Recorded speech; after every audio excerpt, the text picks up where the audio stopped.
قال رسول الله صلى الله عليه وسلم يطلع الله تبارك وتعالى إلى خلقه ليلة النصف من شعبان فيغفر لجميع خلقه إلا المشرك أو مشاهن. அன்பார்ந்த சகோதர பெருமக்களே, அருமை நபிகள் பெருமானார் ஸல்லல்லாஹு அலைஹி வஸல்லம் உலகத்திலே வாழக்கூடிய முஃமின்கள் எப்படியாவது நன்மைகளை செய்ய வேண்டும், எப்படியாவது அல்லாஹ்விடத்திலே பாவங்கள் இருந்து மன்னிப்பு பெற வேண்டும் என்ற விஷயத்தை அதிகமாக விரும்புகிறார்கள். அதற்காக வேண்டித்தான் எந்த நேரமும் மனிதர்கள் செய்யக்கூடிய பாவங்களை கண்டித்தும் நன்மையான விஷயங்களை செய்ய வேண்டும் என்றும் அருமை ஸல்லல்லாஹு அலைஹி வஸல்லம் அவர்கள் சொல்லிக்கொண்டே இருப்பார்கள். அந்த அடிப்படையிலே சில நேரங்களில் ஒவ்வொரு நாளும் செயல்களை சொல்லுவார்கள், அல்லது ஒரு கிழமையில் ஒரு நாளில் சொல்லுவார்கள். சில நேரங்களிலே மாதத்திலே ஒரு பயனுள்ள நாள், அந்த நாளிலே வழங்கப்படுகிற மன்னிப்பை பற்றி எல்லாம் சொல்லுவார்கள். அந்த அடிப்படையிலே பெருமானார் ஸல்லல்லாஹு அலைஹி வஸல்லம் அவர்கள் சொன்ன அற்புதமான ஒரு வார்த்தை, நிஸ்ஃபு ஷஅபான், ஷஅபானுடைய மாதத்திலே 15வது இரவிலே மனிதனுக்கு கிடைக்கக்கூடிய அரும்பெரும் பாக்கியங்களில் ஒன்றை நபி அவர்கள் குறிப்பிடுகிறார். இந்த ஷஅபானுடைய நிஸ்ஃபு ஷஅபான், அதாவது ஷஅபான் மாதத்தினுடைய 15வது நாள் அல்லது பராத்துடைய தினம் என்று எங்களுடைய மக்களுக்கு மத்தியிலே அறிமுகப்படுத்தப்பட்டிருக்கக்கூடிய அந்த நாள் வருஷத்தில் ஒரு நாள் தான் வரும். எந்த நாளும் வரப்போவது இல்லை, எந்த நேரமும் வரப்போவதில்லை. வருடத்தில் ஒரு நாள், நோன்பு கூட வருடத்திலே ஒரு 30 நாள் வரும். ஆனால் இந்த நிஸ்ஃபு ஷஅபான் ஒரே ஒரு நாள் மட்டும்தான் வரும். அதிலே கண்மணி நாயகம் ஸல்லல்லாஹு அலைஹி வஸல்லம் அவர்கள் முக்கியமான ஒரு விடயத்தை எங்களுக்கு நினைவுபடுத்துகிறார்கள். மக்கள் அத்தனை பேருமே கவனம் செலுத்த வேண்டும். அதாவது இந்த பராத்துடைய நாளில் நிஸ்ஃபு ஷஅபானுடைய தினத்திலே எல்லாம் வல்ல அல்லாஹ் உலகத்திலே வாழுகின்ற மக்களின் பக்கம் பார்த்து அவன் முக்கியமான ஒரு அழைப்பை விடுக்கிறான். உங்களுக்கு மத்தியிலே பாவ மன்னிப்பு கேட்பவர்கள் உண்டா?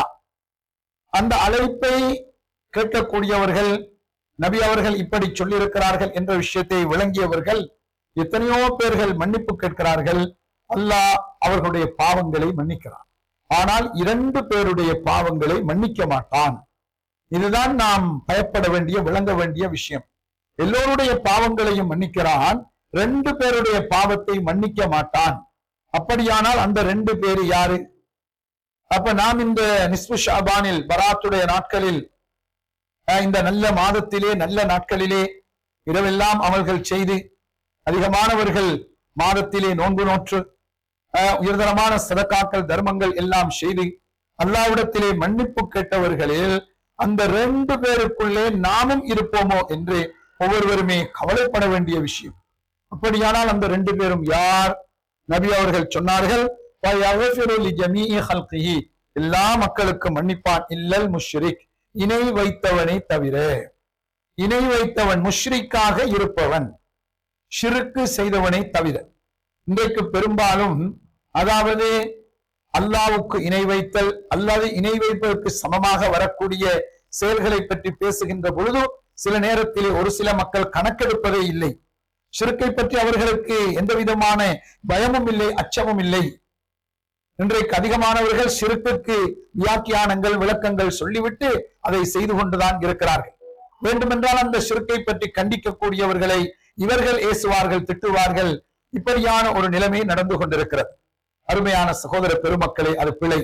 யாராக இருந்தாலும் சரி, அல்லாஹ் ஒருவன், அல்லாஹ் தூயவன், அல்லாஹ் ஒருவன், அவனுக்கு இணையாக யாரும் இல்லை, துணையாக யாரும் இல்லை. துஆக்களை ஏற்றுக்கொள்ளக்கூடியவன் அல்லாஹ், மனிதனுடைய துன்பங்களை நீக்கக்கூடியவன் அல்லாஹ், மனிதனை வாழ வைக்கக்கூடியவன் அல்லாஹ், மனிதனை மரணிக்க செய்யக்கூடியவன் அல்லாஹ், மனிதனை கியாமத்தில் எழுப்பக்கூடியவன் அல்லாஹ், கபரிலே உதவி செய்யக்கூடியவன் அல்லாஹ், கபரிலே தண்டிக்கக்கூடியவன் அல்லாஹ். இப்படி அல்லாஹ் சம்பந்தப்பட்ட விஷயங்களிலே நாம் சில மனிதர்களிடத்திலே உதவி தேடினால் அது ஷிர்காக போய்விடும். மனிதர்களிடத்திலே, அதாவது மனிதர்களை வைத்து நாங்கள் துஆவை அங்கீகரிக்கக்கூடியவர்களே என்று மனிதர்களிடம் துஆ அங்கீகரிக்க கேட்டால் அது அல்லாஹ்வுடைய பண்பு. அந்த பண்பை நாம் செய்ததனால் அதை ஷிர்க்குக்குள்ளே வந்துவிடும். அல்லது அல்லாஹ்வை பயப்படுகிற அளவுக்கு மனிதர்களை பயப்படுவது, அல்லது அல்லாஹ்வை பயப்படுகிற அளவுக்கு மிருகங்களை பயப்படுவது, அல்லது அல்லாவை பயப்படுகிற அளவுக்கு ஜின்கள் பேய் பிசாசை அங்கே பயப்படுவது, இவைகள் எல்லாம் அல்லாஹ்வுடைய ஸ்தானத்துக்கு நீங்கள் ஒருவரையோ ஒரு பொருளையோ கொண்டு போனால் அது ஷிர்காக போய்விடும். இவ்விதமான அந்த ஈமானுடைய கலப்பற்ற ஈமான் இல்லாமல் ஒரு வகையான குழம்பிய ஈமானுடன் இருந்தால் சில நேரங்களில் அது பாவமாகும் அல்லது ஷிர்காகும். அதனால் யாராவது இந்த ஷிர்க்குக்குள்ளே வந்துவிட்டால் சில நேரங்களில் இந்த நிஸ்ஃபு ஷஅபானில் மன்னிக்கப்படுகிற மக்களில் அவன் சேரமாட்டான். அது மட்டுமல்லாமல் ஷிர்க்கு செய்தவனுடைய நன்மை எல்லாம் அழிந்து போகும், அல்லாஹ்வுடைய கோபத்துக்கு ஆளாகி விடுவான். அதனால் ஷிர்க்குடைய விஷயத்திலே கவனமாக இருக்க வேண்டும். அதாவது ஷிர்க்கெல்லாம் நாம் ஆகுமாக்கிக் கொள்ளக் கூடாது. மார்க்கத்திலே தெளிவாக இருக்கிறது, தெளிவான வழி இருக்கிறது. கண்மணி நாயகம் ஸல்லல்லாஹு அலைஹி வஸல்லம் மிக தெளிவாக சொல்லி தந்திருக்கிறார்கள். அந்த இபாதத்துக்களை செய்து கொண்டு அதற்குள்ளே நாம் நின்று கொள்ள வேண்டும். அது அல்லாதவைகளை புதிய புதியவைகளை உருவாக்கி கொண்டு கடைசியிலே அல்லாஹ்வுக்கு இணை வைக்கின்ற அளவுக்கு சென்று விடக்கூடாது. இரண்டாவது விஷயம் அல் முஷாஹின், அதாவது பகமை கொண்டிருக்கக்கூடியவன். மனிதர்களாக நாம் இருக்கிறோம், எங்களுடைய குடும்பத்துக்குள்ளே அல்லது நம்முடைய ஊருக்குள்ளே அல்லது நம்முடைய நண்பருக்குள்ளே, நம்முடைய சகோதர சகோதரிகளுக்குள்ளே அல்லது தாய் தகப்பன் பிள்ளைகளுக்குள்ளே இப்படி யாரேனும் விரோதத்துடன் பகமையுடன் வாழ்ந்து கொண்டிருந்தால் அந்த மக்களுக்கும் மன்னிப்பு கிடையாது. இது மிக முக்கியம். இன்றைக்கு யாரை பார்த்தாலும் கோபம், விரோதம், பகமை, யாரையும் யாருக்கு பிடிக்காது, யாரும் யாருடன் உறவில்லை, இப்படிப்பட்ட நிலைமையில் தான் இருக்கிறோம். அதிகமான இடங்களில் தாய்க்கும் மகனுக்கும் பிடிக்காது, தாய் தகப்பன் பிள்ளைகளுக்கு மத்தியிலே உறவில்லை, நானா தம்பிக்கு மத்தியிலே உறவில்லை, மாமன் மச்சான் என்று உறவில்லை.